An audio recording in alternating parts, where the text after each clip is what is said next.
जिन लोगों का भाई प्रवेश होगा वो लोग अच्छा सामने से आकर डाइस के सामने खड़े हो जाए, नीचे उतरकर डाइस के सामने खड़े हो जाए जिन लोगों का प्रवेश हो चुका है। ये बैरिस्टर असदुद्दीन ओवैसी साहब और इम्तियाज जलील साहब की बेबाकी का नतीजा है कि आज मजलिस इत्तेहादुल मुस्लिमीन का कारवा दिन पर दिन महाराष्ट्र के हर गली और कूचे और हर शहर में एक हुजूम लग रही है मजलिस इत्तेहादुल मुस्लिमीन के अंदर शमूलियत इख्तियार करने के लिए कि जिस तरह से मेरे कायद हर मुद्दे के ऊपर बेबाकी के साथ हर मुस्लिमीन की बात बोलते हैं और महाराष्ट्र के अंदर मजलिस का एक कारवा जनाब सैयद इम्तियाज जलील साहब की रहनुमाई में और क़यादत के अंदर बढ़ रहा है, वो काबिल तारीफ है कि किस तरह से हमारे वोटों की भीख लेने वाले विधान परिषद के अंदर मुस्लिम मुक्त विधान परिषद करते हैं और महाराष्ट्र के एक कुल के एक सांसद को सब मिलकर किस तरह से इलेक्शन हराते हैं। यह उसका नतीजा है कि आज मजलिस दिन दोगुनी और रात चौगुनी तरक्की कर रही है। मेरे कायद और हबीबुल मिल्लत की मेहनतों का नतीजा है कि जिस तरह से वो तेलंगाना के अंदर मुसलमानों की रहबरी और क़यादत कर रहे हैं, उसी का नतीजा है कि मजलिस के अंदर महाराष्ट्र का नौजवान मजलिस के अंदर शमूलियत इख्तियार कर रहा है।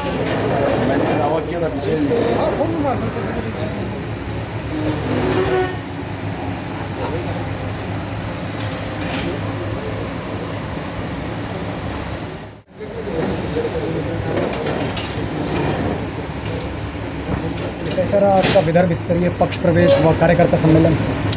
आज जो है ऑल इंडिया मजलिस इत्तेहादुल मुस्लिमीन नागपुर की ओर से विदर्भ स्तरीय पक्ष प्रवेश व कार्यकर्ता सम्मेलन का आयोजन किया गया था, जिसमें हमारे महाराष्ट्र के प्रदेश अध्यक्ष पूर्व खासदार इम्तियाज जलील साहब मुख्य अतिथि के रूप में यहाँ पर शामिल हुए थे। सुबह से ही आज अलग अलग जगहों पर कार्यक्रम हुए, प्रेस कॉन्फ्रेंस हुई, उसके बाद में हमारा एक महिलाओं का सम्मेलन पहली बार पूरे विदर्भ में नहीं पूरे महाराष्ट्र में पहली बार ऐसा हुआ है कि एक महिलाओं का सम्मेलन लिया गया, जिसके अंदर में बड़ी तादाद के अंदर में हमारा जो एक्सपेक्टेशन था उससे कई गुना महिलाएं वहाँ पे शामिल हुई है। उसके बाद में आज हमने यहाँ पर पूरे विदर्भ से लोगों को बुलाया था।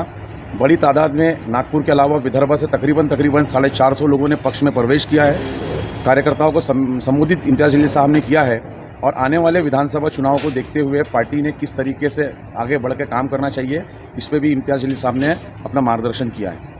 क्या नागपुर या कामठी से भी कुछ लोगों ने ज्वाइन किया है? हाँ, नागपुर से एक बड़ी तादाद में तकरीबन 150 लोगों ने पार्टी में प्रवेश किया है। कामठी से भी बहुत बड़ी तादाद में, और आज बहुत सारी महिलाओं ने भी मजलिस इत्तेहादुल मुस्लिमीन में प्रवेश किया है। ख़ास तौर से हमारे महाराष्ट्र के प्रदेश अध्यक्ष इम्तियाज जलील साहब ने ये आदेश दिया है कि किस तरीके से ज़्यादा से ज़्यादा महिलाओं को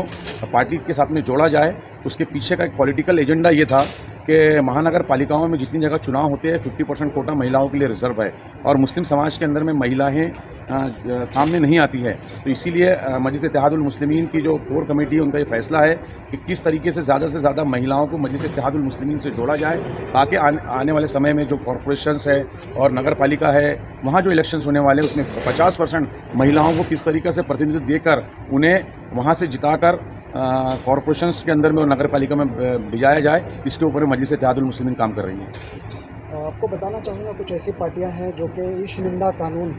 इसको अपना अहम मुद्दा बनाकर आने वाला चुनाव लड़ने वाली है, नहीं तो उनका क्या कहना है इस पर? जो आपने पिछले दिनों देखा होगा, रामगिरी महाराज ने जो एक वक्तव्य दिया था, उसके बाद में पूरे महाराष्ट्र के अंदर में जो आंदोलन शुरू हुए थे, तो पहले ही दिन से हमारे महाराष्ट्र के प्रदेश अध्यक्ष इम्तियाज जलील साहब और मजलिस इत्तेहादुल मुस्लिमीन का एक स्टैंड रहा है कि ये जो हरकत की गई है ये सिर्फ और सिर्फ महाराष्ट्र के अंदर में हिंदू मुस्लिम को पोलराइज करने के लिए की गई है। क्योंकि पिछले दिनों जो महाराष्ट्र के जो राजनीतिक हालात है उसके अंदर में आप देख रहे हैं जिस तरीके से लाडली बहिना एक योजना को लॉन्च किया गया और उसके ऊपर कहीं ना कहीं कोर्ट ने और कहीं ना कहीं कुछ IAS ऑफिसरों ने भी सवाल उठाए थे कि गवर्नमेंट ये इतना फंड कहाँ से देंगी। तो सरकार को ये लग रहा है कि उनकी ये योजना जो है ये काम नहीं कर रही है, तो वो किस तरीके से महाराष्ट्र के अंदर में हिंदू मुस्लिमों को लड़ाकर किस तरीके से यहाँ पर दोबारा सत्ता में काबिज होना चाहिए उसके ऊपर मैं काम करेंगे। क्योंकि इस वो मलून ने जो एक वीडियो वायरल किया था उसका टाइमिंग को लेकर हमने बार बार सवाल उठाए हैं, क्योंकि वो जो वक्तव्य है वो तकरीबन 11 या 12 अगस्त का है, मगर उसे एक सुनियोजित तरीके से 15 तारीख की रात में महाराज ने अपने ही खुद के सोशल मीडिया अकाउंट के ऊपर में वायरल किया और दूसरे दिन 16 तारीख को महाराष्ट्र के 3 अलग अलग शहरों में सकल हिंदू समाज की तरफ से बांग्लादेश में जो घटनाएं हो रही है उसके विरोध के अंदर में रैलियां निकाली जाने वाली थी। तो ये एक सुनियोजित तरीके से 15 तारीख की रात को चुना गया, उस वीडियो को वायरल किया गया, क्योंकि उन्हें पता था कि दूसरे दिन मुसलमान जो है सड़कों पर उतरेंगे और दूसरे दिन जुमे का दिन था। तो एक किस तरीके से सकल हिंदू समाज का मोर्चा, उसके साथ में मुस्लिम समाज सड़कों के ऊपर में अगर इसके विरोध में आता तो एक बहुत बड़ा घटना जो है महाराष्ट्र में हो सकती थी। मगर मैं सलाम करता हूं मुसलमानों के उन नेताओं की, उन उलमाओं की, जिन्होंने संयम से काम लिया और अपने लोगों को अपने आप को रोक के रखा, और जो बीजेपी और शिवसेना जो एक साजिश कर रही थी महाराष्ट्र के अंदर में, वो साजिश उनकी नाकाम हुई। इम्तियाज़ जलील साहब ने जो यहाँ पर अभी मंच से जो एक आंदोलन का ऐलान किया है, उन्होंने कहा है कि उन्होंने 3 दिन पहले एक प्रेस कॉन्फ्रेंस लेकर महाराष्ट्र सरकार को 5 दिन का समय दिया था, और उन्होंने कहा था कि 5 दिन के अंदर में महाराष्ट्र सरकार उसके ऊपर कार्रवाई नहीं करती है तो हम एक बड़ा कूच मुंबई की तरफ लेके जाएंगे। हम उसके लिए तैयार भी है, और हम जो है गृह मंत्रालय, इसके पहले हमने आज से 3 दिन पहले नागपुर शहर के पूरे 33 पुलिस स्टेशन के अंदर में जेल भरो आंदोलन किया था, और हमने ये बताया था कि जब अभी भी अगर हमारी मांग पूरी नहीं गई तो हम गृह मंत्री का जो बंगला है उसको घेरने का प्रयास करेंगे। कंटिन्यू मजलिस इत्तेहादुल मुस्लिमीन इस मुद्दे को लेकर काम कर रही है, और आज का जो सम्मेलन के अंदर में 3-4 हमने मुख्य नियुक्तियां भी दी है। मेरे साथ में जावेद अख्तर साहब है, इनको जो है नागपुर शहर का अध्यक्ष दोबारा नियुक्त किया गया है। हमारी बहन तस्लीमा खान को, तहमीना खान को नागपुर शहर का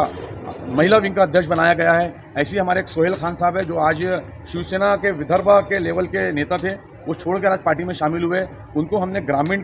नागपुर ग्रामीण का अध्यक्ष बनाया है। साथ ही जो हमारे पहले नागपुर ग्रामीण के अध्यक्ष साकिबुर रहमान हुआ करते थे, उनको हमने प्रमोशन देते हुए अब से वो अल्हम्दुलिल्लाह वो मेरे साथ में विदर्भा में एज ए जनरल सेक्रेटरी काम करेंगे। इस तरीके की बहुत सारी नियुक्तियां भी है, और नागपुर वाहतुक सेल का भी आज हमने गठन किया, उसकी भी हमने आज शहर अध्यक्ष की नियुक्ति दी है। तो मजलिस इत्तेहादुल मुस्लिमीन हर उस फील्ड में आगे बढ़ने की कोशिश कर रही है, किस तरीके से लोगों को मजलिस इत्तेहादुल में जोड़कर अपने रिप्रेजेंटेशन को और अपने लोगों को ऐवानों में पहुँचाने की कोशिश कर रही है।